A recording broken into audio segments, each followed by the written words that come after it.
When we talk about fulfillment, most of us imagine it as something waiting for us at the end of a long road after the career takes off, after the relationship works out, after the money shows up. But here's the truth.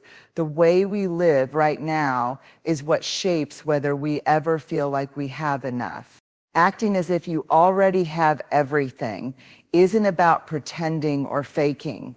It's about stepping into a mindset that says, I am already whole, already worthy, already enough. Let me share 4 key ways that shift everything. Gratitude is not a destination, it's a starting point. For so many of us, gratitude has been framed as something we practice after we finally arrive somewhere, after we've achieved the goals we've been chasing, after life looks the way we hoped it would, after the storm has passed. We tell ourselves, once I get there, I'll finally be grateful. But what happens? The moment we get there, the finish line moves. The achievement that once seemed impossible becomes the new normal, and suddenly we're already scanning the horizon for the next thing. Gratitude in that cycle is always postponed. It becomes this delayed celebration we rarely allow ourselves to actually feel. But living as if we already have everything changes that narrative completely. Gratitude stops being the thing we're working toward and becomes the ground we stand on. It's not the ribbon at the end of the race, it's the air we breathe while we're running. When we live with gratitude as our starting point, we begin to see that joy is not hidden in some future moment. It's tucked into the tiny, ordinary, everyday experiences that are already available to us. Think about a deep breath in the morning, the way the sunlight filters through your window, or the sound of someone you love laughing from another room. None of those things cost money. None of them require achievement. And yet they are the very fabric of what makes life meaningful. When we slow down enough to notice, gratitude reminds us that fulfillment isn't about gathering more. It's about recognizing what is already here. Acting as if you already have everything invites you to shift your gaze from the future you're striving toward to the present you are inhabiting. This doesn't mean we stop dreaming or working toward growth. Ambition isn't the enemy of gratitude. What changes is the posture from which we dream. Instead of saying, I'll be happy when I get there, we begin with, I'm grateful here. And anything more is overflow. That shift changes everything. How we pursue goals, how we treat people, how we see ourselves. Gratitude keeps us grounded. It makes us less desperate to prove and more willing to appreciate. The truth is, when we frame gratitude as a destination, we unknowingly feed the lie of scarcity. We tell ourselves that joy, peace, or contentment is always on the other side of something we don't yet have. And that mindset is exhausting.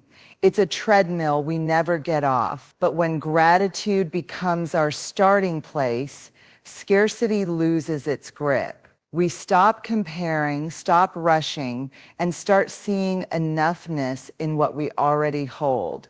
The pressure lifts because we're not waiting to be worthy. We already are. Living with gratitude at the start also softens us.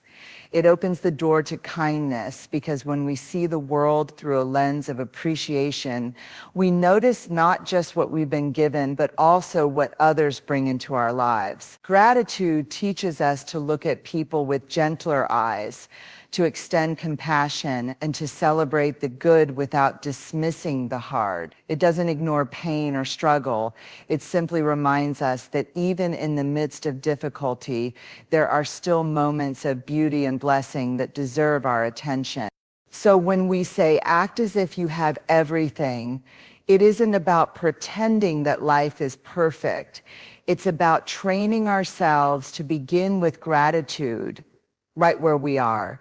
It's about letting gratitude be the soil from which everything else grows.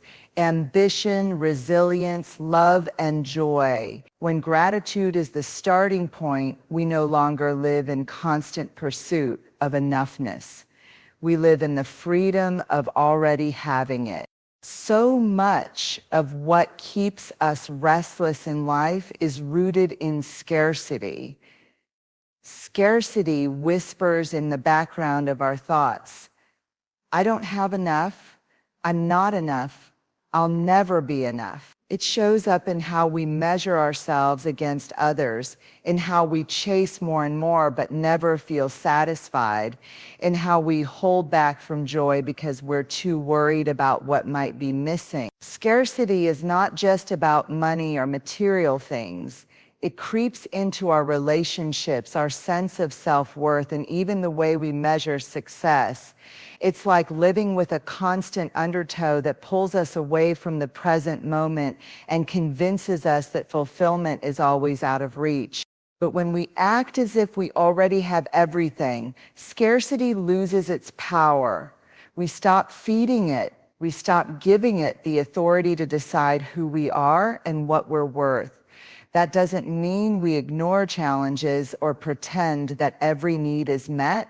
It means we shift our mindset so that lack is no longer the defining story of our lives. Acting as if we already have everything is a declaration: I am enough, I have enough, and I don't need to chase worthiness to prove it. Scarcity is built on comparison. It tells us to look sideways and measure ourselves against the next person's life.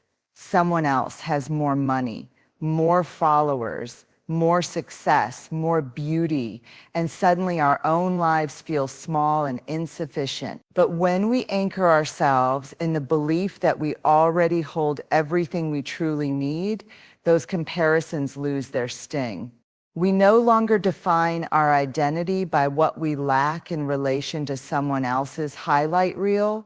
We begin to see that abundance isn't measured by what we can collect, but by how deeply we inhabit what we already have. There's also freedom in this shift. When scarcity controls us, we live reactively. We say yes out of fear of missing out. We hustle for approval. We overextend because we're afraid of being left behind. But when we live as if we already have everything, we start making choices out of groundedness instead of desperation. We begin to ask, does this align with who I am, rather than will this make me feel like enough? That small shift in posture creates space for authenticity because our actions are no longer dictated by the fear of lack. Scarcity often convinces us that joy must be rationed.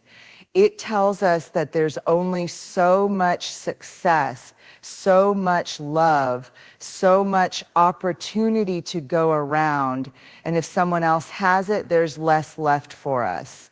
But living as if we already have everything breaks that illusion wide open. It helps us see that another person's win does not diminish our own worth.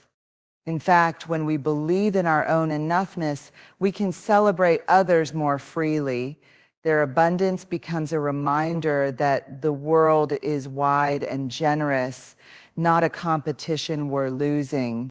It's also important to remember that scarcity doesn't just live in our minds, it's reinforced by the culture around us.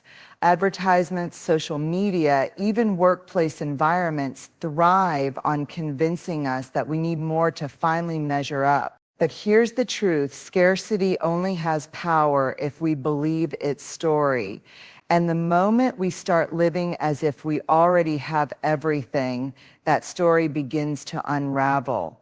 Scarcity cannot survive in a heart that knows its own worth. So acting as if you have everything is not about pretending there are no gaps in your life. It's about refusing to let those gaps define your identity.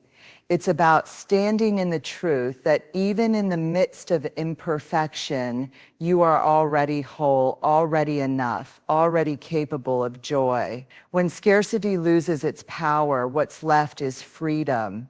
The freedom to live fully present, the freedom to stop performing for approval, and the freedom to step into abundance without fear. There's something remarkable about the way our mindset shapes the life we live.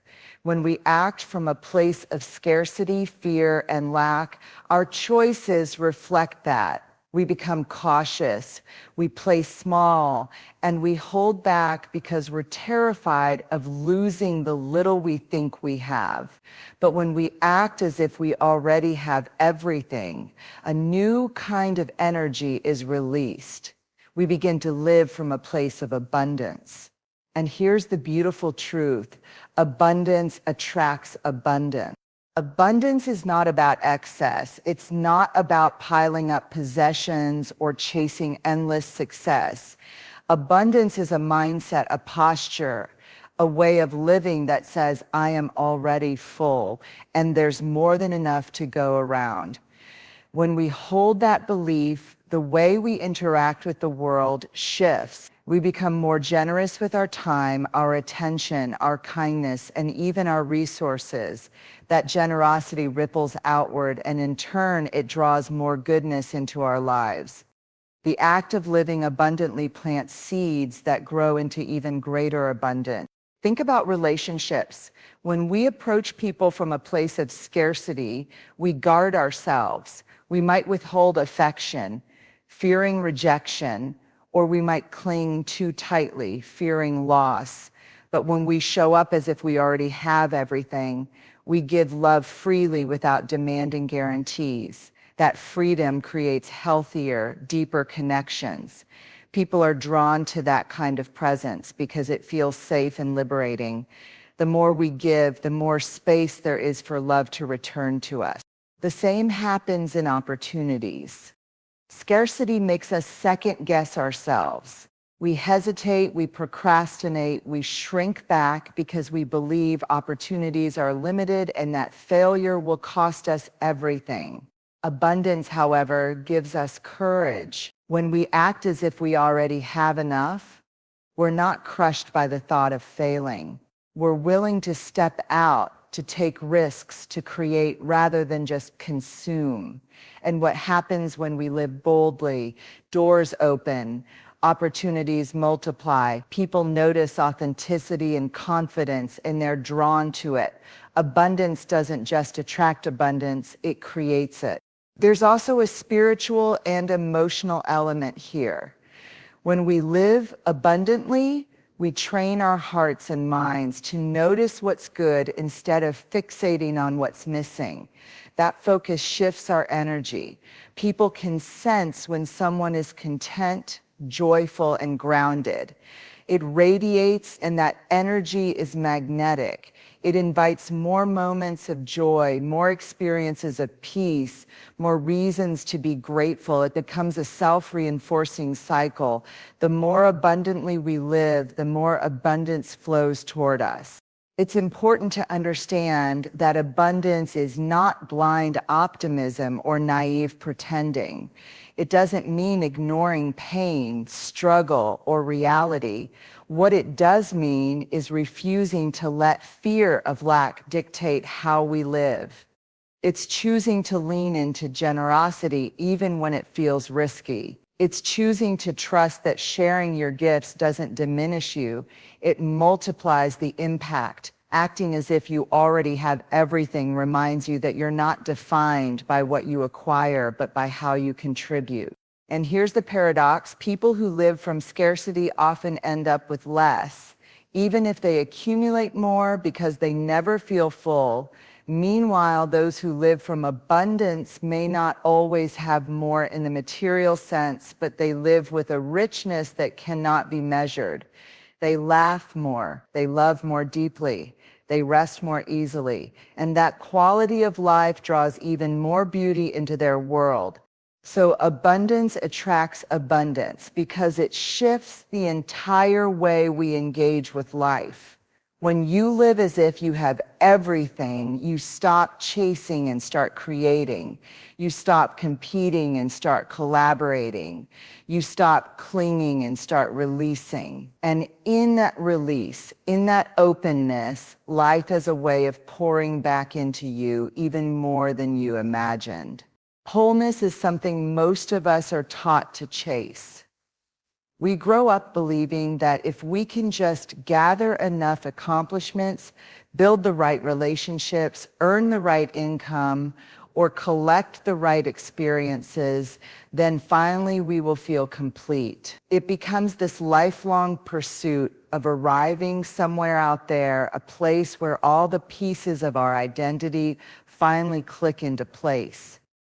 But here's the problem: when wholeness is framed as an achievement, it always stays one step ahead of us. No matter what we gain, there's always another mountain, another milestone, another standard to reach. Acting as if you already have everything interrupts that exhausting cycle because it shifts wholeness from being an achievement to being an anchor.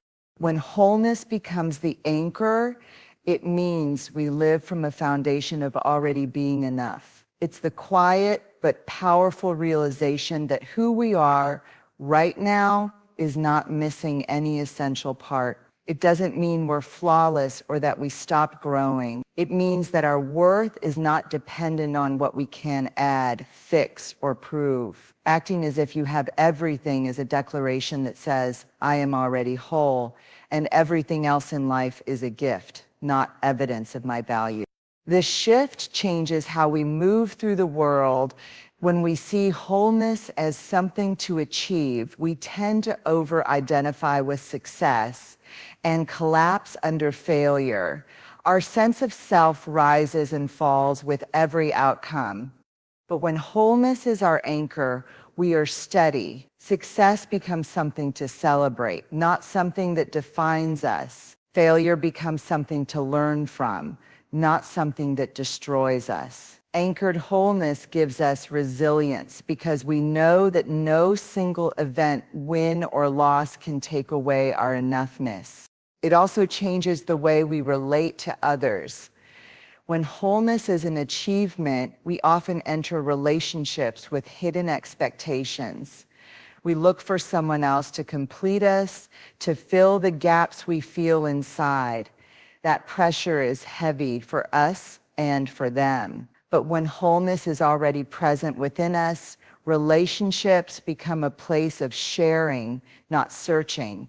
We show up as whole people, offering love instead of demanding completion. And in return, the connections we form are healthier, freer, and more grounded. Anchored wholeness also reshapes our ambitions. Instead of hustling for worthiness, we create from it. Our goals become expressions of who we are, not desperate attempts to prove that we're enough.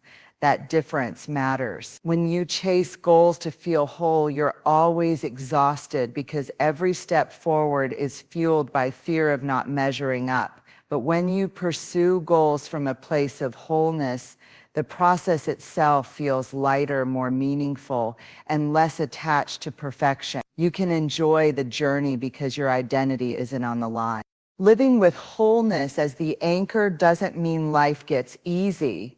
Challenges still come, losses still hurt, disappointments still sting. But instead of those moments shaking the foundation of who we are, they remind us to return to it. Wholeness gives us stability. It's like a deep root system that keeps us grounded when the winds of life blow hard. We may bend, but we don't break because we know our value was never up for debate in the first place. At its core, acting as if you already have everything is an invitation to stop waiting. Stop waiting for the external world to hand you evidence of worthiness. Stop postponing peace until conditions are perfect. Stop believing that wholeness is hidden in the next chapter of life. The anchor is already here. The completeness you've been chasing has been inside you all along. When you choose to live from that place, everything else in life shifts from being a desperate pursuit of validation to being an unfolding of abundance, joy, and purpose.